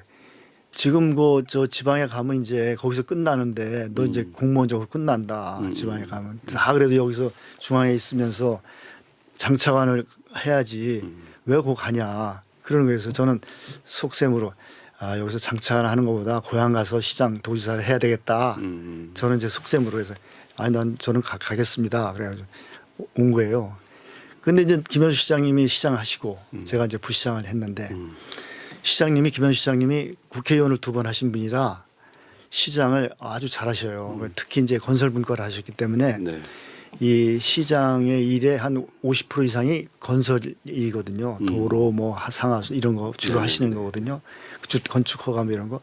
시장님이 김현수 시장님이 아주 탁월하시게 잘하셔요. 근데 사람들은 이제 김현수 시장님이 청주대학 나오셨다고 그러고 뭐 정치만 해서 행정을 뭘 아느냐 이러시는 거예요. 제가 보면 그게 아닌데. 근데 이 김현수 시장님이 또 그러는 거예요. 저 행정은 다 오재세 부시장이 다 한다고 이러고 다니시는 거예요. 실제는 시장님이 다 저 부시장이 이제 보좌만 하는데. 네네. 근데 이분이 이제 제가 이제 12살 어리거든요. 그러니까 저를 이제 귀엽게 보셔가지고 또 이제 그분은 이제 또 제가 이제 행정무시하고 이렇게 했으니까 제가 잘한다 그러면 누가 뭐 이의할 사람이 없으니까 네. 이거 부시장이 다 행정은 다 맡아서 합니다 이러시고 다니시는 거예요. 네. 그래서 저는 그냥 뭐 덕분에 그냥 일 잘하는 부시장이 된 겁니다. 그래가지고 그랬는데 이제 98년에 선거가 있었잖아요. 네. 이분이 이제 도지사를 가시고 저는 청주시장을 출마를 하고 이제 그렇게 다 돼 있는데 그때 이분이 도지사 공천을 못 받으신 거예요. 그러니까 김현수 시장님하고 예. 부시장님하고 예. 나는 도지사, 너는 청주시장 그렇죠. 이렇게 다. 그때 김현수 시장은 이제 예. 그때 60세셔요. 61세신데 당연히 이제 청주시장 하셨으니까 도지사를 하실 때거든요. 네네. 김종필 총리가 내락을 하셨다는 거예요. 도지사 공천 준다고. 근데 공천을 못 받고 내려오신 거예요. 네. 그래 그때 주병덕 씨인가? 주병덕 씨 다음에 또 주병덕 씨. 주병덕 초대 도지사, 민선도지사. 네, 주병덕 씨. 네, 네. 그 다음에 그분이 그냥 받았던가 하여튼 뭐 그래가지고 공천을 못 받으시고 청주시장을 그냥 나오신 거예요. 그래 저는 이제 그분이 시장을 나오시니까 저희 시장 출마할 길은 이제 막힌 거죠, 그죠? 그래서 이제 시장님 출마하면 이제 사퇴를 하시게 돼 있거든요. 네네. 그 이제 제가 직무대행을 한 거예요, 청주시장. 우리 그 직무대행을 하고 이제 선거를 치렀는데 직무대행은 선거에 개입을 못 하거든요. 그렇겠죠. 뭐 중립을 지켜야 되죠. 네, 그래서 개입도 못 하거니와 뭐 공무원이 이제 개입하면 안 되니까. 그래서 저는 개입도 안 했는데 그 이제 시장님이 떨어지신 거예요. 김현수 시장님이. 나기정 시장이 되셨죠. 네, 나기정 시장님이 들어오신 거예요. 그러니까 나기정 시장님이 들어오시자마자 저를 마침 그때 제가 이제 국가직 이사관이었는데 네. 전체 부시장들을 국가직에서 지방직으로 다 직을 바꿨어요. 지방공무원으로 국가공무원을. 원래는 국가공무원 제가 이사관이었는데 지방공무원으로 바뀌니까 발령을 내야 돼요. 시장이 지방직이니까. 근데 나기정 시장님이 발령을 안 내시는 거예요. 저를. 직무 정지. 사이가 안 좋으셨죠. 왜 그러냐니까 이 사람은 청주시장 나오려고 했던 사람인데 제가 이제 그 전에 나기정 시장한테 저 청주시장 나갑니다. 그러니까 나기정 시장님 나오시면 저하고 같이 잘 선전해서 잘 합시다 얘기를 하랬거든요. 그랬더니 이거 시장 할 놈이 여기 부시장 하면 안 되세요. 안 된다. 자리를 안 주시는 거예요. 그러니까 그러다가 이제 시간 지나면 저는 자동 면직이에요. 네, 네. 얼마 동안 보직을 못 받으면 그냥 공무원 끝나는 거예요. 네. 난리가 난 거예요, 난리가. 근데 그때 내무부 장관이 누구냐 그랬더니 강훈태. 네. 강훈태 장관이 저하고 행시 동기예요. 동기상은 이제 빨리 가서 장관을 하고 그때 이제 국장은 이제 이만희 국장, 환경부 장관 했던. 네. 그리고 저는 이제 청주시 부시장. 그러니까 같은 동기인데 한 사람은 장관, 한 사람은 이사관 하고 있는 거예요. 그래가지고 그 장관이 보니까 이거 오재서 이거 동기생인데 이거 이제 끝나게 생겼거든요. 백수되게 생겼네. 네. 그래가지고 부랴부랴 이제 지방행정연구원의 사무국장 자리가 그게 부이사관 자리예요. 근데 그걸 이사관으로 올려가지고 저를 끌어올린 겁니다. 그래가지고 살아서 이제 내무부로 복귀를 했습니다. 네. 그 내무부 가서 이제 그 다음에 이제 내무부 민방위 재난국장을 했습니다. 그래서 그때는 장관이 김기재 장관이 왔어요. 네. 김기재 장관도 저하고 행시 동기거든요. 그래서 행시 10일에 동기인데 네. 전라도 분은 강훈태 그분은 전라도에서 키워줘서 장관 가고 김기재 장관은 부산 분이라 또 최영우 장관이 키워줘서 또 장관 가고. 근데 충청도 오재세만 키워주는 사람이 없으니까 그냥 국장하고 있는 거예요. 네. 그래가지고 그러다가 이제 1급이 됐습니다. 1급으로 진급해가지고 국민고충처리위원회 지금 권익위원회죠. 네. 네. 거길로 가서 이제 1급이 됐습니다. 그런데 또 이제 거기서 차관보를 가서 차관을 해야 돼서 이제 빨리 차관보 갈 때만 기다리고 앉아 있는데 아닌 밤중에 인천 부시장을 가라고 그러는 거예요. 그래서 네. 이거 이제 인천 부시장 가서 끝나는구나. 이거 내가 차관보 차관 장관 길이 또 안 되는구나. 이래가지고 낙담을 하고 있는데 하여튼 뭐 가려니까 가야 되잖아요. 그래서 인천 부시장을 갔죠. 네. 갔더니 이제 최기선 시장님 거기 계시는 거예요. 최기선 시장님 계시다가 이제 또 그 다음에 이제 최기선 시장님이 무슨 일로 이제 잘못되는 일이 있어가지고 직무대행을 제가 했어요. 인천 광역시 시장 직무대행. 그래서 선거를 했는데 안상수 시장이 오셨어요. 네. 근데 안상수 시장은 저하고 또 고등학교 동기예요. 그 경기고등학교 64의 동기. 그게 동기생끼리 이제 시장 부시장을 한 겁니다. 그래서 잘 하고 있는데 2004년에 2월달에 청와대에서 그때 노무현 대통령인데 열린 우리당을 창당하셔가지고 4월달에 선거가 있었어요. 이제 17대 국회의원 선거. 네네네. 그때 여기 흥덕 갑구에 국회의원이 윤경식 국회의원입니다. 윤경식. 네네. 그때 그분이 38살.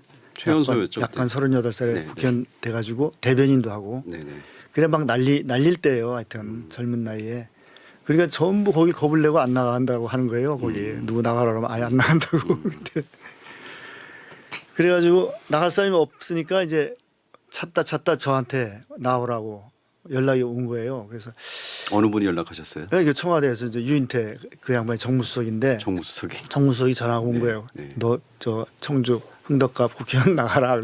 그래서 아니 저 조금 더 있다가 청주시장 나가야 된다. 네, 2004년이니까 이제 2006년에 청주시장이거든요. 네. 조금 더 있고 이제 행자부 차관 좀 차관보 좀 갔다가 청주시장 가야 되겠다. 네. 무슨 소리 하냐? 여당에서 저 국회의원 나가라 그러면은 무조건 나가는 거지. 뭐 그 무슨 그 좋은 기회를 그렇게 하냐. 그래서 그러냐고 그러면 나가는 수밖에 없겠다. 그래 나가겠다 이제 그런 거예요. 네. 그래서 나온 겁니다. 근데 그 유인태 수석이 저한테 저 양반은 저 지갑을 공짜로 주셨다고.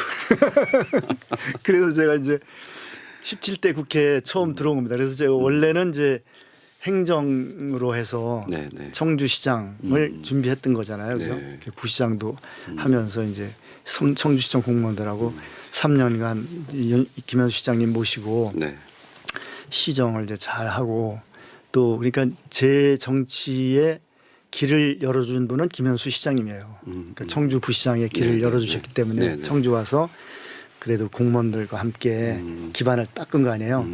그래서 저의 길을 열어준 김현수 시장이고 또 이제 청주시 공무원들이 저와 호흡을 같이 했기 때문에 그분들이 또 저의 이제 든든한 그 이제 배경이 됐지 않았냐. 그때 제가 부시장 하면서 뭐 하여튼 저는 이제 중앙에서 근무했기 때문에 지방에서 근무한 분들이 보기에는 뭐 하는 게 조금은 나아 보였잖아요, 그죠? 제가 잘 이제 가르쳐 드렸죠. 그 이제 거기서 제가 점수를 좀 땄습니다. 이제 공무원들한테. 그래서 하여튼 이제 17대에 이제 윤경식 의원하고 해서 그때 탄핵 바람이 불었잖아요. 네. 그 17대 때 열린우당이 충청북도 8석을 다 휩쓸었어요. 네네네. 그때 이제 이시종 지사님, 서재관, 홍재영 뭐 이래가지고 전체 8석을 다 김종률 뭐 이래가지고 이용이 네네. 8석 다 당선되는 그 탄핵 바람으로 저희들이 다 당선돼가지고 탄돌이라고 그랬죠. 탄돌이. 17대 국회의원들 탄돌이 운 좋다고. 그렇게 해서 이제 국회로 왔습니다. 예, 지금 대학 시절부터 공직생활 30년. 30년 예, 했죠. 딱 30년. 네. 지금 이제 정치인으로서의 얘기로 넘어가보자 했는데 이제 뭐 자연스럽게 정계 입문 과정까지 말씀해 주셨고요. 아, 유인태 정무수석께서 네. 이렇게 전화 네. 네. 여튼 2004년도에 17대 총선에 처음 초선이 되시고 네. 그다음에 이제 내리 사선을 네. 그냥 숨도 안 쉬고 이렇게 하십니다. 뭐 16년 동안 개인적인 시간이 거의 없었어요. 네.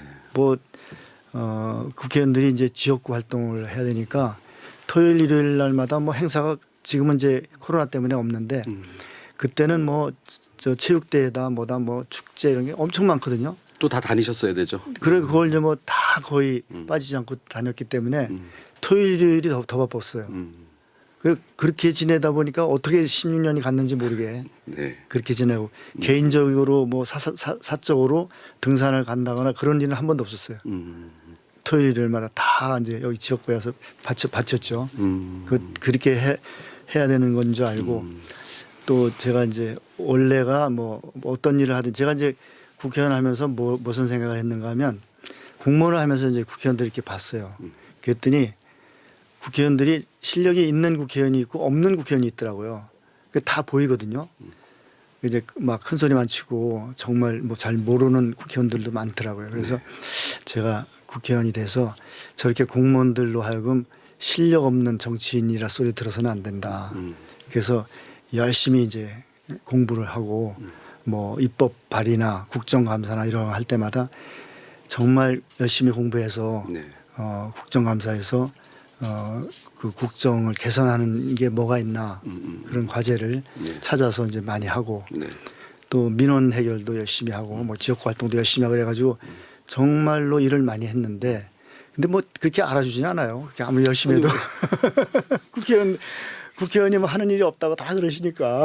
뭐 우수 의원 상도 꽤 여러 번 받으셨고. 뭐 저는 뭐 국회에서 국정감사 우수위원은 뭐 거의 한 80%는 받았으니까 의원 중에서 항상 뭐 상위 30% 안에는 들었다고 봐야죠.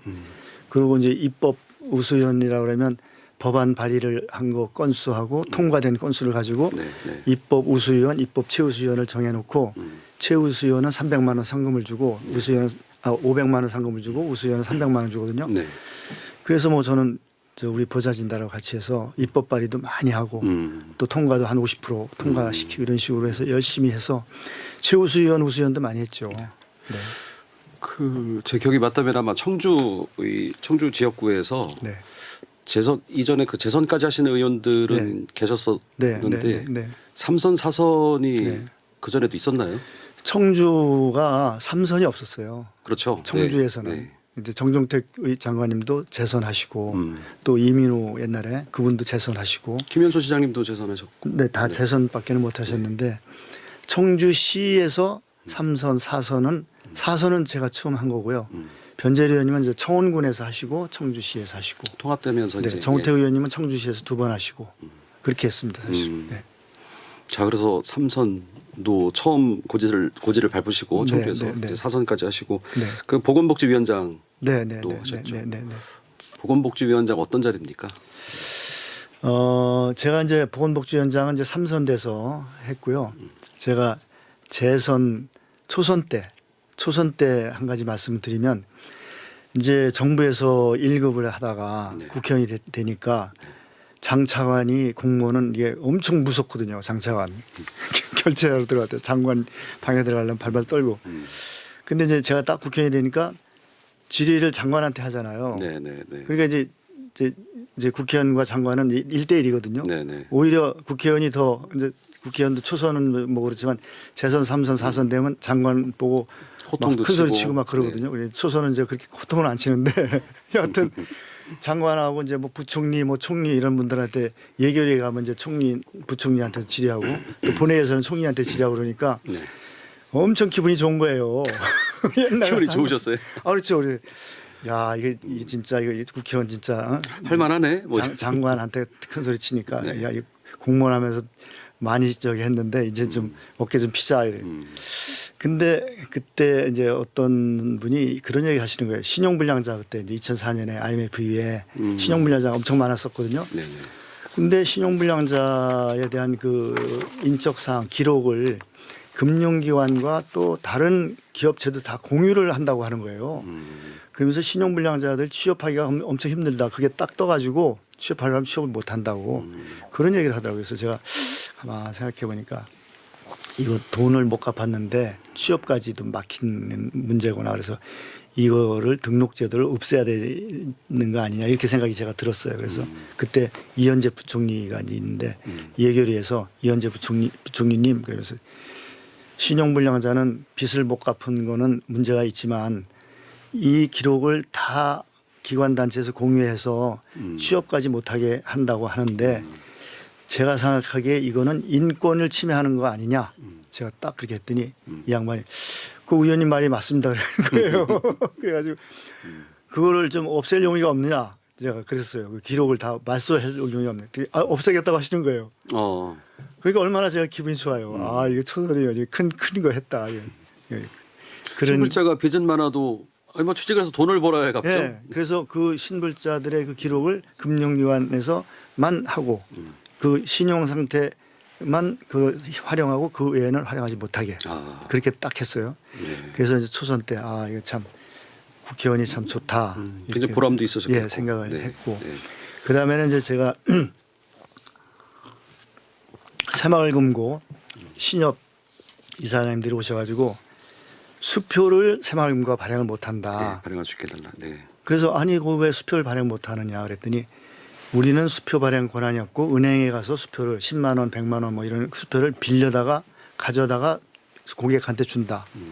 그래서 이거를 위해서 1조 정도를 전체 새마을금고에서 신협에서 돈을 은행에 맡겨놓고 수표를 가져온다고 그러는 거예요. 그래서 엄청 불편하고 또 돈도 그 1조 아주 싸게 뭐 맡겨놓고 해서 손해가 많다. 그래서 제가 내가 미국 유학 갈 때 보니까 개인도 수표를 발행을 하던데 왜 금융기관이 수표 발행을 못하냐. 그래가지고 이제 제가 기재부에 이제 질의를 했어요. 한국은행하고 그랬더니 그 결제에 문제가 발생하면 안 되기 때문에 새마을금고 신협은 탄탄한 금융기관이 아니니까 그 수표 발행 권한을 못 주고 있다 이러는 거예요. 그래서 그러냐 그래. 결제국장을 오라고 그래가지고 뭐 한참 따지니까 그 사람도 결제 이거에 문제가 있어서 안 됩니다 이러는 거예요. 그래서 그러냐 그래.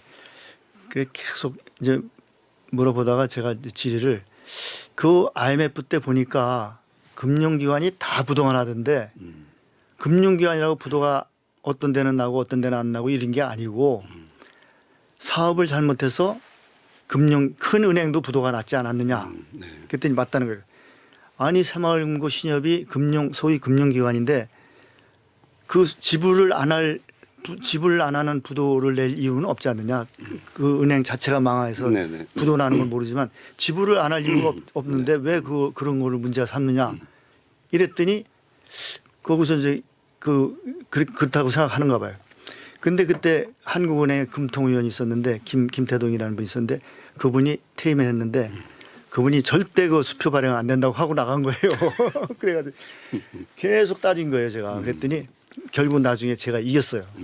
그래서 수표 발행을 하게 됐어요. 문제가 제가 하나하나 이제 결제에 문제가 있다고 그래서 뭐가 문제가 있냐 다 따지니까 문제가 없는 거예요. 결제를 안 해줄 이유가 없으니까. 결국은 두 손 들은 거예요. 그래가지고 새마을연구 신협이 수표를 딱 발행하게 됐어요. 그랬는데 또 수표 용지를 은행에서 그 용지를 쓰라고 그러는 게 또 그 자기들이 쓰는 용지를. 자기 은행 용지를. 네. 그것도 이제 용지 또 팔아먹으려고. 그래서 새마을 신협에서 그 용지 안 쓰고 우리가 마음대로 다른 용지 하겠다 그래서 그것도 이제 그렇게 해드렸거든요. 그래서 이분들이 수표 발행해 준 사람이 저다. 그래서 새마을연구 신협에서는 저를 최고로 치는데 그리고 금융기관의 의상이 딱 쓴 거예요. 이제 수표를 발행하니까 그렇겠죠. 항상 네. 빌려다 쓰고 그래다. 네, 네. 근데 이제 그거보다 더 한 가지 더 큰 거는 뭐냐면 신협이에요. 신협. 신협이 뭐냐면 여기 청주 그때 신협에 남청주 신협의 그 이사장님이 저한테 그런 거예요. 우리가 IMF 때 그때 금융기관이 다 이제 돈을 써 공적 자금이 들어갔는데 그거를 금융기관이 30년에 걸쳐서 갚게 돼 있다. 네. 쓴 공적 자금 그때 100몇 조인데 그걸 다 갚는 게 아니라 반은 갚게 돼 있다는 거예요. 그래서 금융기관별로 자산의 0.1% 또 뭐 0.2% 보험사, 은행, 증권회사 이거 다 비율로 해가지고 그래가지고 그 30년 동안 갚게 돼 있는 거예요. 자산에. 네. 그러면 자산이 10조다 그러면은 1000분의 1이면 100억을 갚는 거예요. 1년에 100억씩. 그 몇 조를 썼으니까 30년 동안 100억씩 하면 뭐 하여튼 30년이니까 그죠? 네. 3천억이 되는 거 아니에요? 네. 그 전체 금융기관이 자기 자산의 몇 프로씩 딱 정해 놓은 거예요. 근데 신협이 1000분의 1, 0.1%씩 갚게 돼 있는 거예요. 그때 신협 자산이 한 30조쯤 되는 거예요. 네. 그러니까 300억씩 갚아야 돼 매년. 그 공적자 그게 이제 특별 기여금이라고 해서 갚는 거예요. 근데 신협 여기 이제 신협이 다 이게 단위 신협이 있는데 어떤 신협은 망하고 어떤 신협은 안 망해가지고 공적 자금을 안 쓴 신협이 있는 거예요. 그러니까 여기 청주 신협을 안 쓴 건데 네. 똑같이 균분해서 그걸 갚으니까 이 사람들이 굉장히 억울한 거예요. 그래서 헌법 소원을 낸 거예요. 네. 나는 왜 공적 자금 안 썼는데 나를 왜 그걸 갚게 하느냐. 그러니까 헌재에다가 그걸 했는데 헌재에서는 갚아라 이렇게 된 거예요. 그래서 똑같이 갚아라 공동 책임을 져라. 네. 그래서 거긴 졌는데 그 사람이 이거 억울하다 그러는 거예요. 그래서 억울해서 이거를 좀 어떻게 좀 안내든 방법이 있든지 뭐 좀 탕감하는 방법을 해달라고 그러는 거예요. 그래서 제가 이제 기재부의 그 공적 자금 담당 국장을 불러가지고 야 이거 신협이 이걸 좀 안 내게 할 수 없느냐 그랬더니 펄펄 뛰는 거예요. 아니 그 말이 되는 얘기입니까? 이게 도덕적 해이죠. 그 빚을 해서 져서 갚아줬는데 그 안 갚는다는 게 말이 됩니까? 이러는 거예요. 당신 말도 맞다. 근데 그때 신협이 어려웠던 거예요. 그때 2004년, 5년, 6년에 적자가 계속 나는 거예요. 그래서 그 신협 조합장이 우리 적자 나는데 이거 또 공적 자금 또 갖다 써야 되게 생겼다는 거예요. 그래서 내가 그 국장한테 또 적자 난다는데 또 공적 자금 또 들어가야 되는데 또 주고 받고 할 필요 뭐 있느냐. 그래 한참 싸운 거예요. 그랬더니 그때 어떤 일이 있어가지고 그거를 기재부 장관이 그 강만수 장관이가 그분이 그러면 반을 탕감해 주겠다 이렇게 된 거예요. 반을. 그러니까 3천억을 여기 남청주 신협이 있었는데 3천억이면 3억을 내야 되는 거예요. 3억을. 근데 반이 탕감이다. 1억 5천. 네. 그러니까 1년에 1억 5천씩 버는 거예요. 그러니까 여기 이제 이사장님이 엄청 좋아하시는 거예요. 매년 1억 5천씩 벌으니까 신협 가면 왜 총회할 때마다 선물 주고 그러잖아요. 네네네. 그리고 어디 또 산에 가고 등산하고 그 돈이 그 돈 세이브된 데서 가는 거예요. 그러니까 거기 이제 조합원들한테 이거 오재세 의원님이 이거 탕감해줘. 그 돈으로 우리가 이거 가는 겁니다. 이렇게 되고 네. 그때 성동신협의 이사장님이 오병찬 이사장님이라는 분이 있었는데 그분이 너무너무 좋아하시는 거예요. 네. 그래가지고 제가 이제 18대 선거 때 신협에서 전부 오재세 당선시키자 이렇게 된 거예요. 그거 해줬으니까. 그렇게 말씀하셔도 되는 건가요? 지난 네, 그래가지고 아니 자기네들이 이제 그 이익을 봤으니까. 네, 네. 그러니까 운동을 자기들이 자발적으로 막 하는 거예요. 그냥 전화를 막 몇백 통씩 돈을. 그래가지고 제가 그때 재선이 된 거예요. 그때 그 덕에. 2008년도에. 네, 그때 우리 그때 열린우리당이 전국적으로 80몇 석이에요. 아주 참패를 했었어요. 그때 이명박 대통령 때. 근데 저는 여기서 살아난 거죠. 그때 윤경식 의원하고 이제 두 번째 붙는 건데 네. 윤경식 의원이 이제 첫 번째는 탄핵 때문에 졌는데 두 번째는 자기가 이제 된다. 오재세 별거 아니다. 이래가지고 이제 세게 붙은 거예요. 근데 그 새마을 신협 덕분에 제가 이제 그 고지를 또 넘은 거예요. 그 이제 그런 이제 의정 활동을 해서 그런 게 기억에 남고 그 다음에는 제가 기재위원회를 쭉 했거든요. 그래서 네네. 기획재정위원회를 했는데 세금 문제가 또 있어요. 그때 이제 열린우리당에서 이제 민생 경제가 어려우니까 부가세를 낮추자. 그게 이제 당에서 주장한 거예요. 정부에다가 10% 부가세 내는 게 너무 과하니 서민들에서 부가세를 낮췄는데 근데 부가세를 낮추면 세수가 엄청 줄거든요. 네. 그 절대 안 된다는 거예요. 정부에서. 그래서 제가 그러면 대안을 내는데 외식업, 음식업이 힘드니까 음식업 하는 사람들 세금을 낮추자. 그 사람들만. 그래서 음식업 그 재료비 의제 매입 공제라는 게 있거든요. 재료비를 얼마를 세금에서 공제해 주는 그 재료비 산 거다 그래가지고 세금에서 깎아주는 건데 그 공제액을 대폭 올려서 108분의 8 다 공제해 주는 식으로 조금만 이제 세금 매이고 다 공제하자. 그걸 제가 104분의 4였는데 105, 105, 6, 7, 8까지 올려가지고 108분의 8까지 올려서 그분들만 그런 부가세를 덜 내게 해주자. 그래가지고 이제 그걸 채택을 했어요. 대안으로. 그래서 이제 여기 음식업 하는 음식업 총회 매년 하잖아요. 네. 가서 이제 그 얘기하는 거예요. 여러분들이 세금 내는 의제 매입 그 세금을 제가 대폭 깎아준 사람입니다. 그 사람들이 다 하는 거예요. 이제. 그래가지고 오제세가 이거 우리 외식업 우리에서 이렇게 해줬다. 그분들이 또 지지를 많이 해주는 거예요. 그 다음에 또 한 사람 이제 중고자동차. 네? 중고자동차. 네네네. 거기도 마찬가지예요. 그 중고차를 사서 중고에 팔잖아요, 그죠? 근데 이제 산 거 이거는 그게 저 영수증이 없으니까 그것도 이제 의제 매입해서 공제를 해주거든요. 그것도 이제 올려준 거예요. 그러니까 그분들도 혜택을 받아요. 그 두 분들은 저한테 이제 오제세가 이제 민생 경제를 잘 챙겨서 세금을 조금이라도 덜 냈다. 그분들 저 적극적인 팬이에요. 그때 계속해서. 그래서 제가 이제 경제부처는 그렇게 했고 또 하나는 뭐냐면 어떤 분이 엔화를 쓴 거예요. 엔화를. 근데 엔화를 썼는데 엔이 한참 엄청 비싸진 때가 있었어요. 그래가지고 엔화 빚을 쓴 사람이 쌀 때 엔화를 쓰고 이자를 낮았는데 이 엔화가 엄청 올라간 거예요.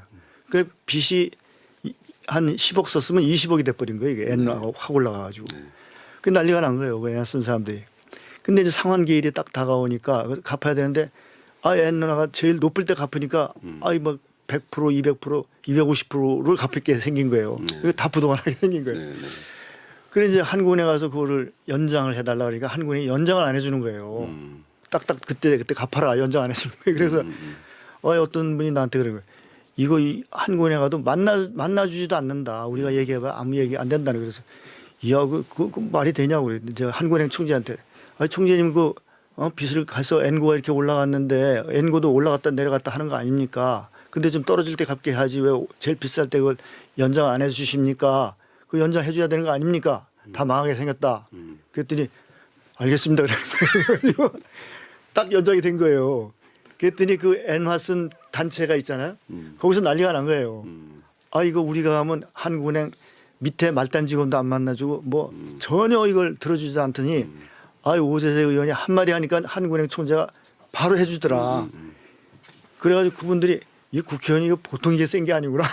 그 사람들이 저한테 엄청 고맙게 생각하는 거예요. 그래서 제가 그런 거를 보면서 사람들이 국회의원을 이렇게 너무 멀리 생각하고 뭐 국회의원 만나는 걸 꺼려하고 이러는 분들이 많은데 그러지 말고 국회의원이라는 게 심부름꾼이니까 뭐 어려움이 있으면 얘기해라. 그럼 우리가 얘기하면 공무원들은 일반 민원인들을 갖다가 그분들이 상전이지만 그분들 장관 상전은 국회의원이다. 그러니까 해결할 수 있는 길은 국회의원이 국민들이 국회의원을 써먹는 거다. 그거를 제가 이제 주장을 많이 했습니다. 그런 사례가 있기 때문에. 그래서 지금은 이제 그런데 그래도 국회의원들 찾아오는 분들이 많지 않아요. 그런 게 있을 때 그래서 저는 국회의원들을 그렇게 많이 활용해라 이런 말씀을 이런 기회에 드리고 그러다가 이제 복지위원회 넘어가는데 이제 복지위원회 가는 겁니까? 이제 기재위원회는 그 정도로 하고 어떡하죠? 16년을 하셨는데. 뭐 한 얘기할 게 엄청 많지만 복지위원회는 이제 가서 제가 이제 여러 가지 했는데 제일 첫 번째 이제 한 가지 사례는 노인 기초연금을 8만 원부터 시작했거든요. 근데 20만 원, 30만 원을 줬는데 그때 제가 위원장을 하고 있는데 기초연금을 20만 원인가 30만 원으로 올리게 됐어요. 근데 그때 제가 속한 우리 열린민주당은 그걸 노인들 100% 노인들한테 다 줘야 된다는 게 당론이에요. 그리고 야당 그때 이제 여당인 이 저 국민의힘 지금의 국민의힘 네네네. 거기는 70%만 주자. 정부 입장은 70%만 주자는 거예요. 근데 이거를 저 민주당에서 통과를 안 시키는 거예요. 100% 아니면 우리 통과 안 시킨다. 그래가지고 계속 반대. 네네. 그냥 안 하고 그냥 계속 하는 거예요. 그러면 8만 원, 10만 원 주다가 20만 원, 30만 원을 줘야 되는데 통과 안 되니까 20만 원 못 받는 거예요. 결국은 그거 전체 100% 준다고 하다가 결국은 다 못 받는 거예요. 그러니까. 그래서 제가 이제 그때 안철수 그분이 국민의당인가 뭐 하여튼 그분이 그 복지에 있었는데 그분은 저하고 이제 같이 70%만 주자 그런 입장이었었어요. 그래서 그걸 통과시켰어요. 이제 우리 민주당 위원장이지만 민주당 당론을 안 따르고 당론에 배치되게 70%로 주는 걸로 통과시켰어요. 네. 이제 그렇게 해서 그 어르신들이 우선 70% 받는다. 70% 노인을 대상으로 주는 거죠. 근데 그 민주당이 자기들이 여당 됐잖아요. 지금도 70% 줘요. 100% 안 주고. 그러면 여당이 그때 그렇게 주장했으면 빨리 100% 줘야 되는데 안 주는 게 정부 입장이 70%인데 안 주는 거예요. 그러니까 그때 그 정략적으로 노인들한테 그거 줘봤자 노인분들은 우리 편이 아니니까 말하자면 그렇게 한 거예요. 그 당론에 배치되게 그런 결정을 이제 그래서 위원장이니까 뭐 그냥 하는 거죠. 위원장 그렇게 통과시킨 거죠. 당내에서 그때 이제 욕을 좀 꽤 들으셨겠네요. 들었죠. 그런데 근데 이제 그때 민주당은 소수고 다수가 그때 국민의힘 다수당이었으니까 다수당 이제 제가 한번 가는 거니까 그렇게 했고 이제 제가 복지위원회에 들어가서 그때 어린이집이 국가 예산으로 지금은 다 주고 있는데 그때는 개인이 냈습니다. 어린이집을. 원래 어린이집 처음 시작했을 때는 개인이 냈어요. 어린이집에. 그 유치원도 그렇고. 그런데 이제 다른 나라는 그걸 이제 초등학교처럼 무상 초등학교 의무교육 하듯이 초등학교는 돈 안 내고 가는데 어린이집은 돈 내고 애들 보냈거든요. 그래서 아니 그쪽에는 무상 초등학교 교육인데 왜 어린이들은 학부형이 내느냐. 이것도 국가에서 무상으로 하자. 그래서 제가 제일 먼저 무상 보육 국가 예산으로 어린이집 하는 법안을 제가 냈습니다. 네. 그래서 결국 이제 다른 분이 그 다음에 계속해서 이제 그 법안을 냈죠. 그래서 지금은 이제 다 어린이집 운영비를 다 예산으로 다 주고 있거든요. 최초에 어린이집 그 법안 내셨을 때 꽤 시끄러웠던 기억이. 네네. 그랬는데 그래서 학부형들 부담은 없어졌는데 그 대신 이제 뭐가 문제냐면 정부에서 학부형들한테는 그 예산이 막 10조 막 이렇게 되거든요. 전체 어린이들 다 주니까.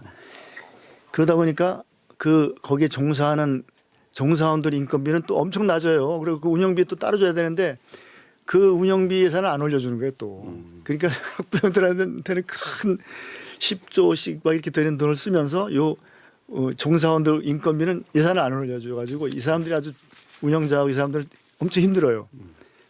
그래 아직까지도 이제 그런 상황인데 그렇게 사회복지 예산을 이제 그동안 많이 늘려왔는데 종사자들의 처우는 굉장히 낮아요. 다른 데 비해서.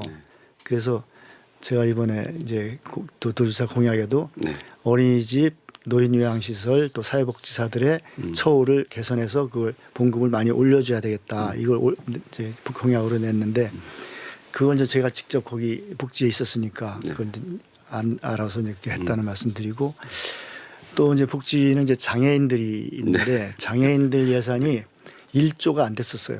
근데 지금 한 3조 됐어요. 3조가 좀 넘었는데 물론 장애인들 전체가 요구하는 예산은 뭐 3조보다 훨씬 더 많아요. 한 뭐 5조, 뭐 10조 이렇게 요구하고 장애인 등급제를 폐지해라, 뭐 장애인 이동권을 보장해라 이런 생존권, 뭐 이런 생활권 이런 게 해서 지금은 이제 그 장애인 복지에 대한 요구가 엄청 커졌어요. 그랬는데 그래도 지난 10년 동안 1조도 안 되는 예산이 한 3조, 4조까지 많이 늘어났어요. 근데 워낙 열악했기 때문에 복지가 그렇게 늘려도 앞으로 갈 길이 또 많이 있다 이렇게 생각은 되는데 제가 처음에 12년에 복지위원장 할 때는 장애인 단체에 가가지고 왜 당신들은 복지 요구를 안 하느냐. 요구 안 하니까 복지 예산이 낮지 않냐 그랬더니 장애 그분들이 요구를 안 해요. 정부가 안 주니까 아예 요구 자체를 안 하는 거예요. 장애인. 그래도 지난 10년 동안 그래도 지금은 많이 늘어난 겁니다. 장애인 복지가. 물론 충분하지 지금도 많이 부족하다고는 생각하는데 네. 이렇게 복지가 늘어났다는 말씀드리고 이제 노인 복지도 마찬가지죠. 노인 기초연금이 지금 30만 원까지 왔는데 이번 정부에서 40만 원까지 올린다고 하죠. 그래서 그거는 이제 선진국은 국민연금이 1945년부터 했거든요. 그러니까 지금 벌써 70년이 돼서 선진국은 뭐 그 연금을 안 받는 사람이 없죠. 100% 다 받죠. 벌써 45년에 시작했으니까 그때 뭐 20대면 지금 다 80대 넘었으니까 100% 다 받습니다. 유럽은.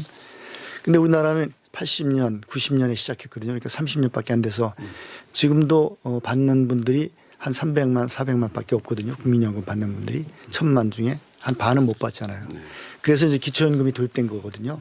그래서 이제 지금 30만 원까지 왔는데 그럼에도 불구하고 선진국은 노인 그 빈곤, 상대적 빈곤 그러니까 중위 소득의 2분의 1 이하를 상대적 빈곤이라고 그러거든요. 그러면 1인당 중위 소득이 170만 원이다. 그러면 85만 원 이하는 빈곤하다고 하거든요. 85만 원이면 재산이라든지 모든 걸 다 통틀어서 하기 때문에 순수한 수입이 85만 원이 아니에요. 다른 뭐 집이 있으면 그것만 해도 뭐 몇십만 원 되기 때문에 그런 빈곤층이라고 하는데 이런 노인 빈곤층 인구가 선진국에는 한 자릿수예요. 10%. 네. 많아야 10%예요. 근데 우리나라는 지금 40%가 넘어요. 그러니까 노인이 지금 65세 이상 노인 인구가 이제 한 900만쯤 됐거든요. 지금 1년에 50만 명씩 늘어납니다. 65세 이상 인구가. 그러니까 지금 60대가 80만이 60대거든요. 한 나이에 80만. 80만이 65세로 넘어가요. 네. 돌아가시는 분이 한 30만 명이 돌아가셔요. 노인분들이. 그러니까 80만 명이 노인이 되고 30만 명이 돌아가시니까 매년 50만 명씩 노인이 늘어나요. 그래서 지금 이제 850만에서 900만 정도까지 이제 가고 있거든요. 그래서 지금 약 17%예요. 전체 인구의 17% 850만 노인 인구가 50만 명씩 늘어나는데 이 850만 중에 거의 반이 빈곤층이에요. 그러니까 굉장히 많은 거예요. 사실은. 이런 문제를 이제 더 노인 빈곤을 더 좀 완화시키기 위해서 기초연금을 40만 원. 마침 전화가 잘 왔어요 지금. 네. 시간이 많이 지났네. 다음에 제가 다선 의원님을 모시게 되면 그 의정활동 기간의 에피소드를 한 3가지만 뭐 하나하나가 다 그 굉장히 의미 있었던 의정활동이었고. 그러니까 너무 얘기를 많이 하다 보니까 이렇게 됐네. 예. 그 전화가 안 왔으면 더 들어서야 될 뻔했습니다. 여기까지 해야 되겠습니다. 네. 중요한 것들이 많이 있는데. 네, 그렇죠. 그거는 이제 다음에 이제 오늘은 예비 후보로 오셨고요. 다음에 이제 뭐 본 후보가 정치적인 얘기라 너무 좀 딱딱하죠. 네, 다음에 본 후보가 되시면 그때 한번 다시 좀 더 듣기로 하고요. 네. 자, 이제 도지사 도전기로 넘어가 보고자 합니다. 네. 2018년도에 처음 도지사에 도전을 하셨어요. 네. 그때 이제 경선에 나서셨는데 그때 결과가 좀 이시종 현 지사가 63%, 오 후보님 그때 36%. 네. 꽤 격차가 컸었습니다. 네. 어떤 점이 이렇게 부족했을까요? 차이가 꽤 있었습니다. 이제 우리 당에서의 경선이니까 현직 지사님의 프리미엄이 굉장히 강하고 저는 이제 청주 서원구에서만 국회의원 했기 때문에 다른 타 시군에서는 뭐 아는 분이 적다고 봐야죠. 그렇죠. 그러니까 그럴 수밖에 없고 뭐 또 8년간 하신 분이니까 뭐 워낙 많이 알려져 계시니까 당연한 결과다고 생각합니다. 네. 자, 첫 도전은 그렇게 됐고 자 이제 좀 문제의 시기로 넘어가 보고자 합니다. 네. 하실 말씀이 많으실 수 있는데 2020년도에 이제 21대 총선이 치러지게 되는데 그때 이제 5선 도전을 하려고 하셨었는데 뭐 당 내에서 경선까지 가지 못하고 이제 컷 오프 어떻게 이런 일이 생겼었는지 좀 설명을 좀 해주시죠. 그때 이제 그 선거가 경선 현직 의원은 무조건 경선이니까 경선 준비를 잘 하면 공천에 문제가 없을 거라고 했는데 그게 우리나라 정당이 그런 문제가 이제 근본적인 문제가 있습니다. 이게 네. 인위적인 공천을 하는 거예요. 그리고 국회의원을 무슨 뭐 하위 20%뭐 이런 거를 또 만들어 놔가지고 제가 지금 말씀드린 대로 열심히 의정 활동을 했는데 임의대로 뭐 거기다가 하위 20% 해가지고 감점 내다 대상자에다 꽂아 놓고 뭐 하위 20% 감점을 시키더라도 경선을 해서 그 감점까지 플러스해서 떨어뜨리면 좋은데 아예 그냥 경선 자체를 안 시키고 원천 그냥 네. 탈락을 시켜서 네. 아주 그냥 뭐 의정 활동을 못 하고 정치를 못 하게 이렇게 해버렸어요. 네, 네, 그렇죠. 근데 네. 뭐 이게 억울한데 일반인들은 그걸 몰라요. 그걸 뭐 당연히 뭐 잘못했으니까 당에서 잘랐지 이렇게 생각하시는 거예요. 그러니까 어디다가 뭐 얘기해봐야 뭐 그러고 당에서 잘랐으면 그냥 순응하지 무슨 놈의 탈당이냐 또 이러시는 거예요. 그래서 그렇게 생각하실 게 아니고 네. 정치는 국민을 위해서 하는 거지 당을 위해서 하는 게 아니다. 또 당은 또 잘못하면 국민들의 심판을 받는 거고 이번 같은 경우에 5년 만에 정권을 창출을 못한 거는 그 잘못해서 못한 거다. 그러니까 잘못하면 국민의 심판을 받는 거고 이번에 윤석열이 누굽니까? 문재인 대통령이 검찰총장으로 임명한 사람이 네. 이 문재인 정권을 교체해야 된다고 한 거 아닙니까? 네. 그 저하고 똑같은 거예요. 제가 민주당에 있었지만 정권 교체를 해야 되겠다. 네. 이렇게 해서 제가 탈당한 건데 뭐 그거를 왜 탈당했느냐? 그 민주당이 그냥 있지. 잘못하는 당에 있으면 뭐하며 잘못한 것도 자기들이 나가라고 그래서 제가 나간 셈인데 거기 붙어 앉아 있으면 뭐합니까? 못하는 당에 붙어 앉아. 국민들이 심판하는 당에 저도 국민과 함께 심판해서 좋은 나라 만드는 게 정치지. 이거 못하는 당에서 앉아가지고 못하고 앉아 있으면 그 정치적인 보람이 없잖아요. 그러니까 저는 네. 국민을 위한 정치는 해야 맞는다. 그렇게 생각을 하고 작년 하여튼 8월에 예, 제가 8월에 국민의힘으로 입당을 하셨는데요. 네네. 그러면 이제 애초에 21년도에 그 총선에서 이제 경선 참여조차 못하고 네. 이제 컷오프가 되셨는데 네. 그때는 탈당을 안 하셨다가 작년 그래 8월에 이제 그때도 탈당을 해서 고민을 하셨겠죠. 무소속으로 출마하려고 예. 딱 준비를 하고 있는데 그때 이제 무소속 출마를 하려면 탈당을 해야 되잖아요. 네네. 근데 출마 준비를 하고 있는데 출마를 못하게 이제 보좌진들이 새파랗게 질려가지고 출마하면 우리 다 감옥 가게 생겼다 그러는 거예요. 보좌진들이 말렸어요. 그러니까 보좌진들이 다 뒤지면 우리 다 감옥 갑니다. 그러니까 그러니까요. 뭐래도 털면 다 나오니까 그 제발 출마하지 말라고 그러는 거예요. 그 출마를 이제 안 하니까 탈당을 탈당해나 안 하나 똑같은 거예요. 말하자면. 그 이제 그냥 앉아 있었는데 금년제 작년 8월에 네네. 탈당을 했는데 그때 이제 대선 준비가 시작됐잖아요. 네네. 그 이제 민주당에서 이번에 떨어지신 분이 저를 오라는 거예요. 와서 전직 의원들을 모아놨으니 사선을 하셨으니 거기 와서 자장을 좀 해라 그러시는 거예요. 그래서 좀 보자. 가만 보니까 정권 교체가 그때 여론이 엄청 높았잖아요. 가서 떨어지면 그 뭐 하나마나 아닙니까, 그죠? 그래서 이번에 떨어지신 분이라 하면 민주당의 예, 후보께서 그쪽 캠프에서. 캠프에서. 그래서 그 정권 교체 되면 가서 고생한 보람도 없고 또 보니까 국민들은 정권 교체 시키겠다고 하는데 누구 편을 들어야 되느냐? 국민 편을 들어야 되겠다. 네. 그래서 이제 안 갑니다. 그리고 탈당하고 정권 교체는 그럼 누가 하느냐? 윤석열이가 그때 지지율이 제일 높았잖아요. 네. 윤석열을 도와가지고 정권 교체 시켜야 되겠다. 이렇게 된 겁니다. 근데 처음에는 최재형 전 감사원장을 지지를 하셨어요. 그때 그 최재형하고 이제 윤석열하고 둘이 네. 이제 나와서 이제 하는데 정의화 의장이 최재형을 지지하셨어요. 네. 정의화 의장이 전화가 오신 거예요. 네네. 오 의원 우리 같이 최재형 후보를 밉시다 그런 거예요. 그래서 뭐 그냥 그때 탈당하기 전이었거든요. 네. 저 의장님 제가 아직 탈당을 안 했는데 좀 기다려 주십시오 그랬더니 알았어요. 그래서 하여튼 같이 하는 겁니다. 그래서 좀 탈당하고 봐야 됩니다. 그랬더니 이 양반이 그 명단에 넣어놓은 거예요. 그때 30몇 명. 그 명단에 이름을 넣으셨다고요? 네. 그 정우영 의장님이. 그러고서 이제 제가 탈당을 했는데 그때 비슷한 시기에 그게 이제 그 양반이 언론에 이제 내신 거예요. 그래서 제가 의장님 그 제 이름 빼라 그랬는데 왜 넣으십니까? 뺄게. 그래서 빼셨어요. 근데 일부 나간 거예요. 일부러 또. 이미 다 나갔죠. 일부가. 네.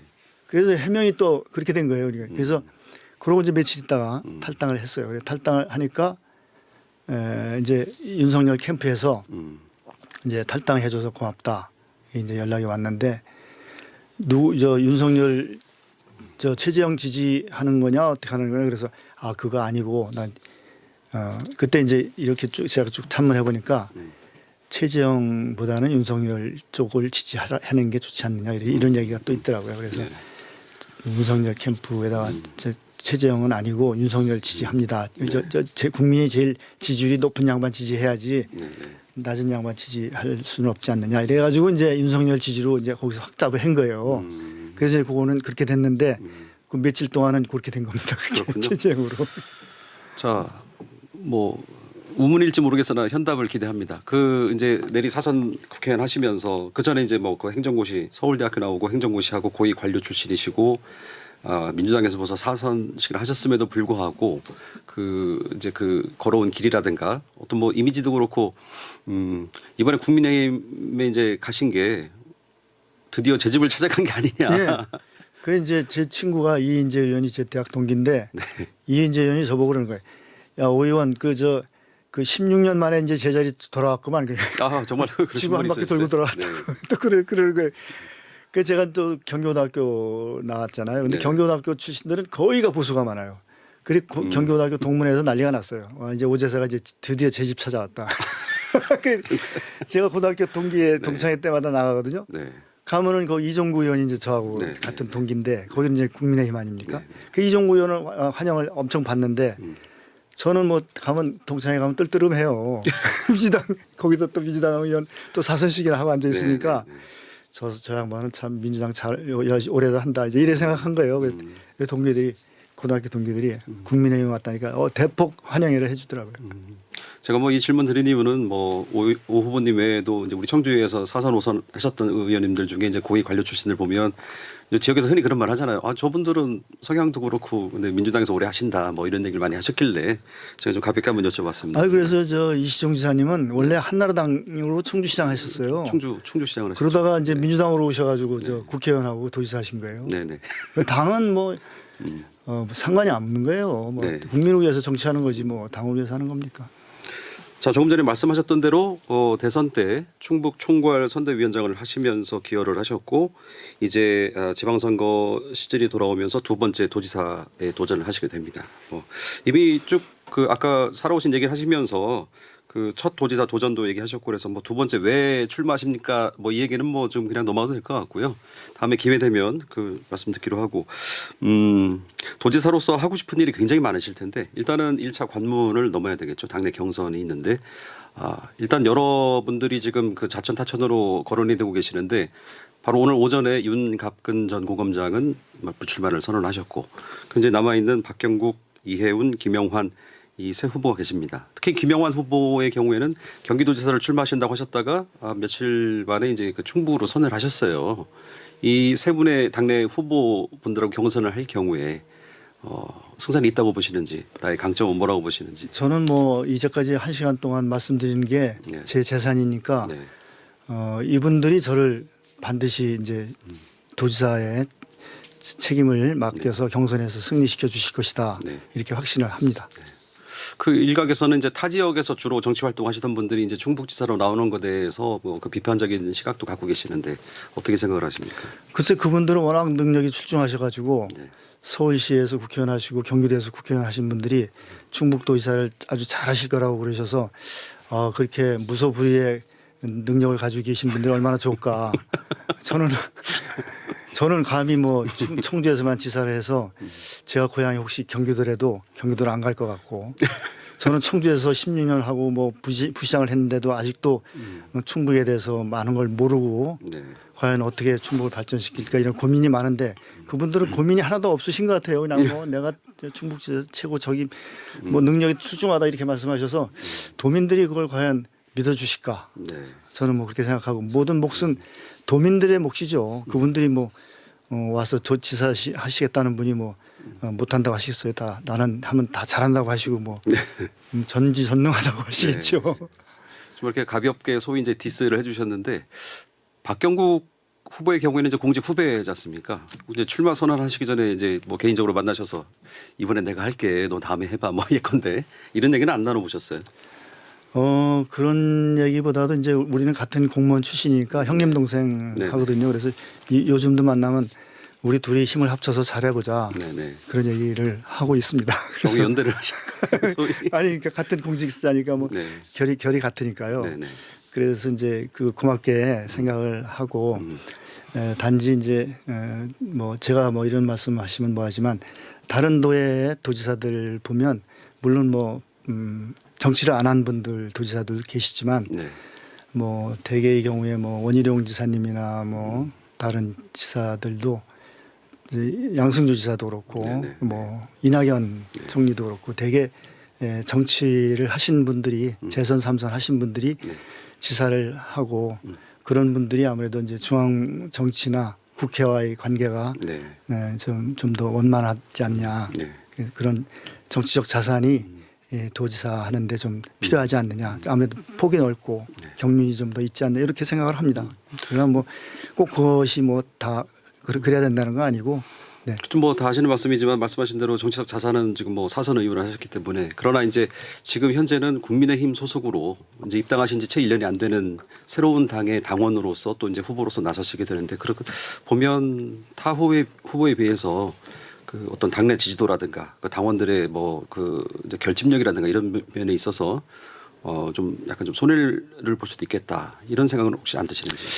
뭐 그런 말씀들 많이 하셔요. 근데 많이 하시는데 역시 이제 당원도 또 도민들도 누가 도지사를 하는 것이 우리 충북 발전을 시키는데 좋겠느냐 이 능력을 제일 먼저 보실 거라고 봅니다. 그래서 가장 일 잘할 수 있는 충북이 많이 발전했다고는 하는데 타 시도하고 비교하면 아직도 많이 덜 발전돼 있고 많은 인프라가 많이 부족하고 관광이라든지 뭐 문화체육 이런 인프라들도 많이 부족하고 SOC도 많이 부족합니다. 그러니까 이제 수도권 집중과 지방 그 낙후 이 중간지대에 우리 충북이 있는데 빨리 수도권에 걸맞는 경쟁력을 갖추고 앞으로 많은 수도권 인구가 충청권에 와서 살 수 있게 또 많은 수도권 기업들이 충청권에 와서 기업할 수 있게 그런 여건을 조성해야 될 그런 시기라고 보거든요. 그래서 여하튼 열심히 일 잘하는 능력 있는 도지사가 필요하다.